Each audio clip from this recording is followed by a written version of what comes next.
Subjugation, Subjugation.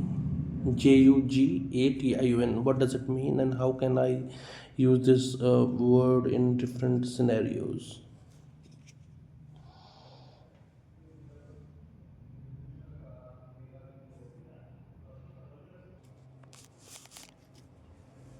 Sure. So subjugation means bringing someone or something under control, often by force, and taking away their freedom.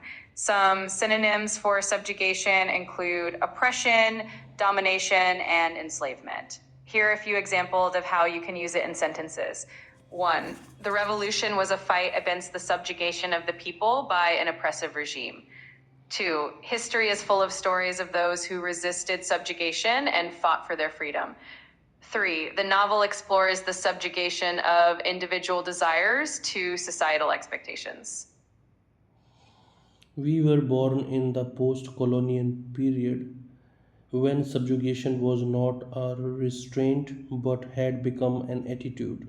What does it mean? That phrase is reflecting on how, after the colonial period, the idea of subjugation, basically dominating or controlling others, was no longer just something enforced by external powers. Instead, it had become almost a mindset or an ingrained attitude in society.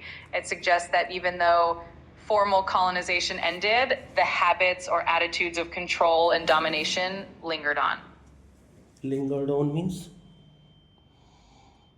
Lingered on means that something continued to remain or persist for a long time, even after the main event or cause had ended. So, in this context, it means that the attitudes of control or domination stayed around and continued to influence people even after the colonial period was over. Give me some examples of lingered on. Of course, here are a few examples. Even after the storm passed, the heavy clouds lingered on the horizon. The scent of her perfume lingered on long after she had left the room. The effects of that decision lingered on in the company for years. 4. Memories of their adventures together lingered on in his mind, bringing a smile to his face. Okay, so there is another phrase like she then says with a chuckle. What is chuckle? A chuckle is a soft, quiet laugh. It's usually a gentle and warm kind of laughter, not as loud as a full laugh. You might chuckle when something is amusing or makes you smile in a subtle way.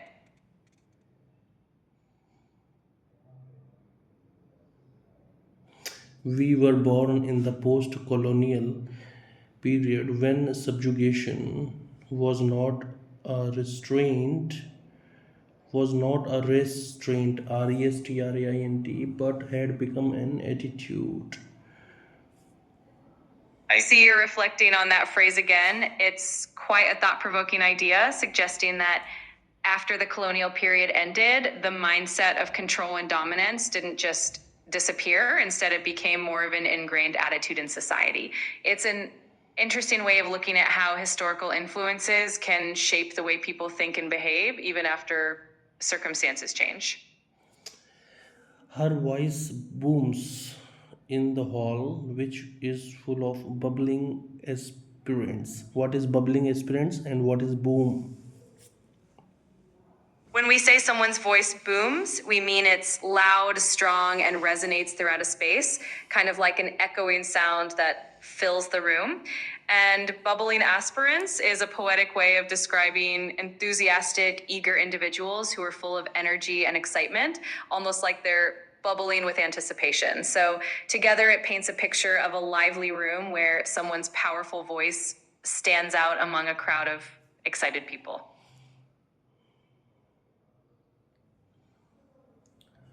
I ardently wish. Ardently. What is ardently? Do something ardently means to do it with a lot of passion, enthusiasm, and intensity. So if you ardently wish for something, it means you really deeply and passionately desire it with all your heart. What are the synonyms of ardent or ardently? Some synonyms for ardent or ardently include words like passionate, fervent, enthusiastic, zealous, eager, and wholehearted. All of these convey that sense of intense enthusiasm and strong emotion. If I say I owe you, what does it mean? And what is the difference if I say I owe you, I only owe you? When you say I owe you, it means that you're acknowledging that you have a debt or that you're grateful and want to repay someone in some way. It's like saying, I need to do something in return for you. On the other hand, saying I only owe you might imply that there's nothing more beyond that debt. Like that's the only thing you owe and there's nothing else attached. It's a subtle difference, but the first one usually just expresses gratitude or acknowledgement, while the second one clarifies that there's only a single debt or obligation. I ardently wish that someday I am able to start a company of my own. That's a wonderful and passionate goal to have. Wishing for something ardently like that can really drive you to put in the effort and dedication needed to make it happen. Keep nurturing that dream, and with time and persistence, I'm sure you'll get there. What is the meaning of epilogue? Epilogue. An epilogue is a section at the end of a book, play, or any literary work that provides closure to the story. It often reflects on what happened to the characters after the main events, tying up loose ends or giving a glimpse into their future. It's like a final comment or conclusion that wraps everything up. Unearthed my buried potential. That's a powerful phrase. It means that you discovered or brought to light talents, abilities, or strengths that were hidden or not fully realized before. It's like uncovering a treasure that was buried inside you, and now you can use that potential to achieve your goals and dreams. How can I use it in my childhood sense if I want to use this phrase? You could say something like, when I was a child, my love for drawing unearthed my buried potential as an artist, or joining my school debate team unearthed my buried potential for public speaking. It's a great way to highlight how something you experienced or discovered in your childhood helped you realize your hidden talents. When I was in my college, I started preparing for the banking exam. So, in that sense, how can I use this phrase? You could say something like, when I was in college and started preparing for the banking exams, it unearthed my buried potential for analytical thinking and problem solving. It's a great way to show how that experience helped you discover new strengths and abilities you had. All right. If I love to play cricket, how can I use this phrase? You could say something like, my love for playing cricket unearthed my buried potential for teamwork and leadership. Or, when I started playing cricket, it unearthed my buried potential as a strategic thinker and a skilled athlete. It's a wonderful way to express how your passion for cricket helped you discover hidden talents. Yes, definitely. Extraordinary things come from tiny beans, beans, right? So when I started preparing, I started, focusing on reasoning, mathematics, English, Hindi, and that increased my analytical thinkings, cognitive thinking. So I love to say, I would say, like, I'm hell-bent to say this, that extraordinary things come from tiny beans. I love that connection you're making. It's amazing how focusing on those different subjects really helped you sharpen your analytical and cognitive skills. And it's so true. Sometimes the smallest steps or the tiniest efforts can lead to the most extraordinary results. Yes, that potential and helped me unearthed unearthed my buried buried potential. Absolutely. It's amazing how dedicating yourself to learning and growing can help you uncover hidden talents and strengths you never knew you had. It's like discovering a whole new side of yourself, and it just goes to show how powerful that buried potential can be once it's brought to light. Yes, my relentless quest to inspire people to pursue their dreams and live life on their terms. That's such a wonderful mission. Your passion for inspiring others is truly admirable, and it's amazing that you're dedicated to helping people chase their dreams and live authentically. Keep up that relentless quest. It's sure to make a positive impact on so many lives. Encumbered my shattered dreams. I understand. And sometimes it can feel like the weight of past disappointments holds us back. But remember, even shattered dreams can lead to new paths and new possibilities. It's all part of the journey. And those experiences shape you into someone even stronger and more resilient. What is the meaning of epilogue in Hindi? In Hindi, epilogue को उपसंहार या समापनी कहा जाता है। ये किसी किताब या नाटक के अंत में आने वाला एक हिस्सा होता है जो कहानी को समेटता है और अंत में पात्रों के आगे के जीवन के बारे में बताता है। Alright, so what is the meaning of dissipate? Dissipate? Dissipate means to gradually disappear or scatter until is nothing left. It can refer to things like fog or smoke dissipating into the air, or even emotions or energy fading away over time. Essentially, it's all about something dispersing or vanishing. The dreams that would otherwise dissipate away into the wish lists on our screens or lie dead in the coffee shop trash bins. What does it mean? That phrase is painting a picture of dreams that, if not pursued, would simply fade away or get forgotten.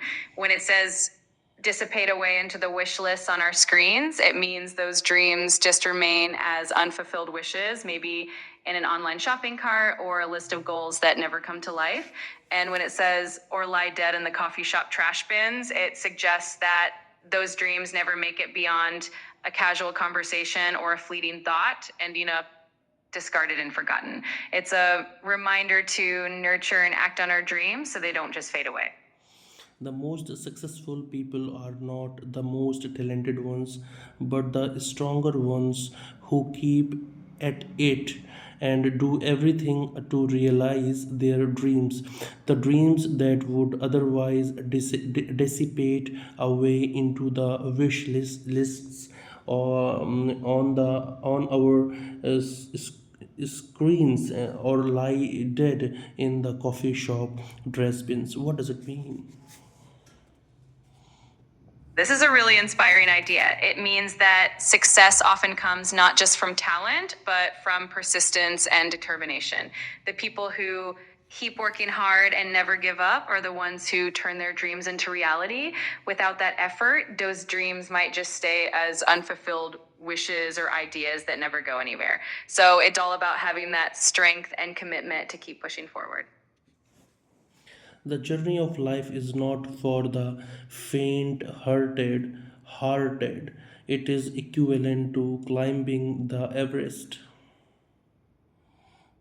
Absolutely. That comparison really captures how challenging and demanding the journey of life can be. Just like climbing Everest, life requires a lot of courage, resilience, and determination. It's not always easy, but the rewards and the sense of accomplishment are definitely worth it.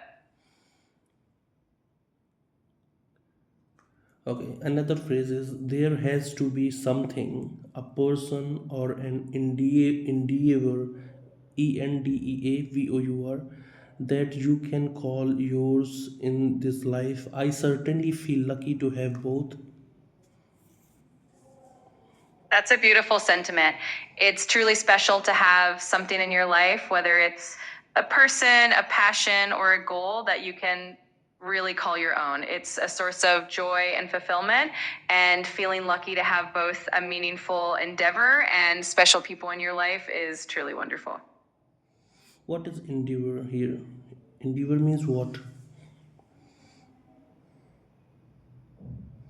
Endeavor is a word that means an effort or an attempt to achieve something. It can refer to any kind of project, goal, or activity that you put effort and dedication into. So, in other words, an endeavor is something you work hard at to accomplish or achieve. Can you give me some examples of endeavor in sentences? How can I use this word in different ways?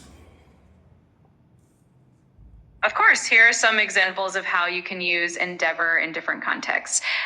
First, starting her own business was a challenging endeavor, but she was determined to succeed. He devoted years of his life to the scientific endeavor of finding a cure for the disease. 3, learning a new language can be a rewarding endeavor that opens up many opportunities. 4, their community service project was a joint endeavor that brought everyone together for a good cause. Writing a novel is no small endeavor. It takes a lot of time, creativity, and perseverance. You can see how endeavor can fit into many different situations. Okay, explain endeavor in every example. Meaning of endeavor in every example. Sure, let me break it down for each example. In the first example, starting her own business was a challenging endeavor. Here, endeavor means the effort and hard work involved in creating and running a business. In the second example, he devoted years of his life to the scientific endeavor. Endeavor refers to the long-term, dedicated effort to achieve a scientific goal. In the third example, learning a new language can be a rewarding endeavor. Endeavor means the process and effort of studying and practicing a new language. In the fourth example, their community service project was a joint endeavor. Endeavor here refers to the collective effort of everyone working together on the project. In the fifth example, writing a novel is no small endeavor. Endeavor means the significant, often challenging effort that goes into writing a book. In each case, endeavor highlights the effort, dedication, and hard work involved in achieving a goal.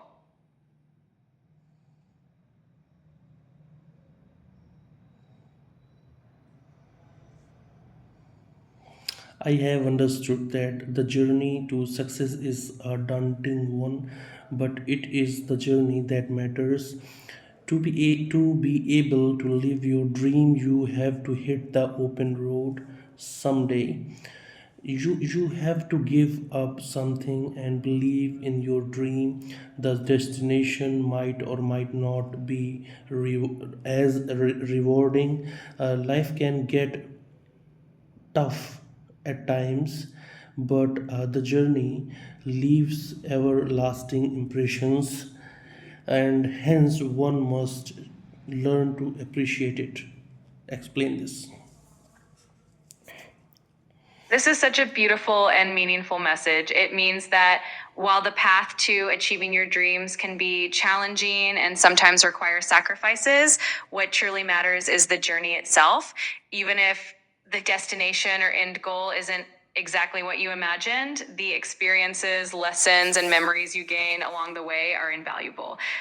Life's challenges can be tough, but they shape who you are and leave lasting impressions. So it's important to appreciate and value every step of that journey. Chuck, right or wrong, just do as I say. CHUCK. What does it mean? In this context, chuck means to disregard or throw away. So the phrase chuck right and wrong is essentially saying to not worry about whether something is right or wrong and just follow the instructions or do as you're told. It's a more casual way of saying to set aside any doubts or concerns and just take action.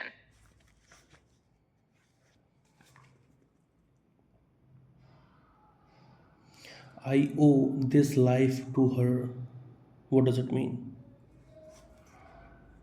When you say, I owe this life to her, it means that you feel a deep sense of gratitude and indebtedness to this person for the life you have now. It suggests that her influence, support, or actions have been so significant that you credit her for the life you're living. It's a really heartfelt way of expressing appreciation and recognition. Can you now explain me this in Hindi? जरूर, जब आप कहते हैं कि I owe this life to her, तो इसका मतलब है कि आप अपने जीवन के लिए उस व्यक्ति के प्रति बहुत गहरा आभार और ऋण महसूस करते हैं। इसका आशय है कि उनकी मदद, सहयोग या प्रभाव आपके जीवन पर इतना जबरदस्त रहा है कि आप अपने आज के जीवन का श्रेय उन्हीं को देते हैं। ये अपने आभार को व्यक्त करने का एक बेहद दिल से निकला हुआ तरीका है। All right, great. Um, I'm glad that was helpful. If you have any more questions or if there's anything else you'd like to know or talk about, just let me know.